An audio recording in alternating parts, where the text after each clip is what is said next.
اعتکاف کہتے کسے ہیں؟ اعتکاف کی تعریف کیا ہے؟ مسجد میں اللہ تعالیٰ کی رضا کے لیے اعتکاف کی نیت سے ٹھہرنا، یہ اعتکاف ہے۔ اور اس کے لیے مسلمان کا عاقل ہونا،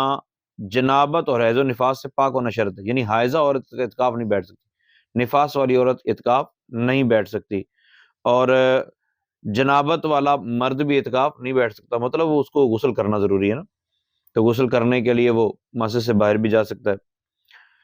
بلوغ شرط نہیں ہے، نابالغ بھی جو تمیز رکھتا ہے اگر بنیت اعتکاف مسجد میں ٹھہرے گا تو اس کا اعتکاف صحیح ہو جائے گا، مگر یہ یاد رکھیے کہ نابالغ بچہ بہت چھوٹے جو ہوتے ہیں اس کا نقصان زیادہ ہوتا ہے، اس لیے ان کو اعتکاف نہ بٹھایا جائے۔ اعتکاف کا لغوی معنی ہے جمع رہنا،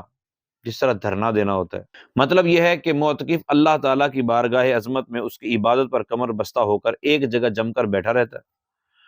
اس کی یہی دھن ہوتی ہے کہ کسی طرح اس کا پروردگار اس سے راضی ہو جائے۔ اعتکاف کی چند قسمیں ہیں، مطلب اعتکاف واجب بھی ہوتا ہے، اعتکاف سنت بھی ہوتا ہے، اور اعتکاف نفل بھی ہوتا ہے۔ اعتکاف واجب تو وہ ہوتا ہے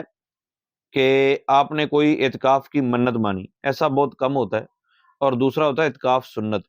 اچھا، سنت اعتکاف جو ہوتا ہے وہ سنت موقدہ علی الکفایہ ہوتا ہے، یعنی محلے میں سے کم از کم ایک بندہ تو مسجد میں جا کے اعتکاف کرے گا، ایک بندہ بھی کہہ لے باقی سارے بری ذمہ ہو جائیں گے، اور اگر ایک بھی نہیں کرتا تو سارے ہی، سب سے پوچھا جائے گا کہ تم نے اس سنت پر عمل کیوں نہیں کیا، تو کرنا چاہیے۔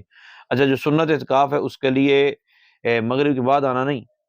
بلکہ افطاری کا ٹائم شروع ہونے سے پہلے پہلے، غروب آفتاب سے پہلے پہلے بندے کو مسجد میں داخل ہو جانا چاہیے۔ اچھا، اس میں ایک اور سوال بھی آتا ہے سمجھ میں کہ خیمے لگانا ضروری ہے؟ خیمے لگانا ضروری نہیں۔ پھر یہ سوال ذہن میں آتا ہے، اچھا خیمہ لگانا سنت ہے، ٹھیک ہے، لیکن وہ اکیلا بندہ ہو یا تھوڑے بندے ہوں تو پھر خیمے، اگر زیادہ جمع غفیر ہے تو خیمے لگانا بھی ضروری نہیں ہے، کیونکہ تعداد زیادہ ہوتی ہے تو خیمے تھوڑے ہوں بندے تو لگا لینے چاہیے تاکہ کنفرم ہو جائے کہ یہ بندہ معتکف ہے یا لوگ اعتکاف بیٹھے ہوئے ہیں۔ اچھا، پھر سوال یہ ہے کہ اعتکاف کی نیت کیسے؟ نیت جو ہے نا دل کے پختہ ارادے کا نام ہے، آپ کس مقصد کے لیے آئے ہیں؟ آپ اللہ تعالیٰ کی رضا کے لیے رمضان المبارک کے آخری عشرے کا اعتکاف جو سنت اعتکاف ہے وہ کرنے کے لیے ہیں، تو یہ دل میں ہونا یہ ضروری ہے۔ تو باقی آپ زبان سے بھی کہہ رہے ہیں، کسی بھی زبان میں کہہ لیں، اردو میں، پنجابی میں، انگلش میں، عربی میں، تو وہ سارا درست ہے، بہتر ہے زبان سے کہہ لینا بھی۔ اور ایک ہوتا ہے اعتکاف نفل۔ اعتکاف نفل کا مطلب ویسے ہی بندہ جب مسجد میں داخل ہوتا ہے تو جا کے بندہ نویت سنت الاعتکاف، میں اعتکاف کی نیت کرتا ہوں، تو ثواب اس کو ملنا شروع ہو جاتا ہے اور بہت سارے فوائد ملتے ہیں۔ تو جو 20 تاریخ کو غروب آفتاب سے پہلے مسجد میں داخل نہیں ہوگا، ٹھیک ہے، اس کا سنت اعتکاف نہیں ہوگا، اس کا نفلی اعتکاف ہوگا۔ اس میں ایک اور چیز ذہن میں رکھنا کہ جو بندہ 20 تاریخ کو بیٹھا ہے، یعنی غروب آفتاب سے پہلے پہلے وہ سنت اعتکاف کر رہا ہے، تو سنت اعتکاف کے لیے ضروری ہے کہ وہ جب رمضان المبارک ختم ہو جائے اور عید کا چاند نظر آ جائے تو نکلے، اس سے پہلے نکلے گا تو اعتکاف ٹوٹ جائے گا، گناہ گار ہوگا۔ لیکن جو نفلی اعتکاف کرتا ہے، یعنی 20 کے بعد بیٹھتا ہے، آگے 21 کو آ جاتا ہے، 23 کو آ جاتا ہے، 25 کو آ جاتا ہے، 27 کو آ جاتا ہے، تو وہ نفلی اعتکاف ہے، وہ بھی بیٹھا رہے تو اچھا ہے، لیکن اگر وہ نکلتا ہے تو اس پر اس کی قضا لازم نہیں ہوگی۔ اچھا، قضا کے حوالے سے ایک بات بڑی قابل غور ہے، وہ یہ ہے کہ لوگ سمجھتے ہیں کہ شاید جتنے دن کا اعتکاف رہتا ہے اتنے دن کی قضا کرنی پڑے گی، بعض کی مجبوری ہو جاتی ہے، کوئی پریشانی بن جاتی ہے، اس کو اعتکاف توڑنا پڑ جاتا ہے، کسی کا روزہ ٹوٹ جاتا ہے، تو ظاہر ہے جس کا روزہ ٹوٹ جائے گا اس کا اعتکاف ٹوٹ جائے گا، کیونکہ سنت اعتکاف کے لیے روزہ شرط ہے، تو اس کا اعتکاف بھی ٹوٹ جائے گا۔ ہاں، عورت کو حیض آ گیا تو بھی اعتکاف ٹوٹ جائے گا، چاہے وہ کسی وقت بھی ہے، اس کا اعتکاف ٹوٹ جائے گا۔ نفلی اعتکاف والا ہے وہ کسی بھی وقت باہر جا سکتا ہے، لیکن یہ عام روٹین میں ایسا نہیں ہوتا، آپ اس کو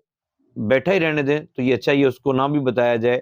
تو یہی بہتر ہوگا۔ ہاں، میں عرض یہ کر رہا تھا کہ کوئی مجبوراً اگر بندہ نکل جاتا ہے باہر تو قضا، اعتکاف کی قضا کیسے ہوتی ہے؟ کوئی 23 کو نکل جاتا ہے، کوئی 22 کو نکل جاتا ہے، کوئی 28 کو نکل جاتا ہے، کوئی 25 کو نکل جاتا ہے، کوئی مجبوری بن گئی، اس نے اعتکاف توڑ دیا یا کسی کا اعتکاف ٹوٹ گیا، تو اب اس پر ایک دن کے اعتکاف کا قضا کرنا لازم ہوگا۔ اتنے دن جتنے دن باقی رہتے ہیں سب کا قضا کرنا لازم نہیں، صرف ایک دن کی قضا ہوتی ہے جس دن ٹوٹا ہے۔ اور اس کا طریقہ کار کیا ہے؟ اس کا طریقہ کار، اگر کوئی قضا کرنا چاہتا ہے تو اس کو ماہ رمضان میں ہی فرصت مل گئی تو وہ دوبارہ آگے بیٹھ جائے، ایک دن قضا کی نیت کرے، باقی نفلی ہو جائیں گے اس کے، ٹھیک ہے۔ یا بی بی ہے، وہ اگر رمضان المبارک کے بعد، یا بندہ رمضان المبارک کے بعد کرنا چاہتا ہے اعتکاف، تو اس کا طریقہ کار یہ ہے کہ وہ غروب آفتاب سے پہلے پہلے مسجد میں داخل ہو جائے۔ بی بی ہے تو وہ مسجد بیت میں داخل ہو جائے اعتکاف کرنے کی غرض سے غروب آفتاب سے پہلے پہلے، اور پھر ساری رات جائے اعتکاف پر گزارے، پھر دوسرے دن روزہ رکھے، اور پھر اگلے دن غروب آفتاب کے بعد وہاں سے نکل آئیں، تو یہ قضا ادا ہو جائے گی۔ اس نے جو اعتکاف توڑا تھا، ہاں توبہ طائب تو ہونا چاہیے، اگر جان بوجھ کے توڑا ہے تو، اگر مجبوراً ٹوٹا ہے تو پھر اللہ تعالیٰ معاف فرما دیتا۔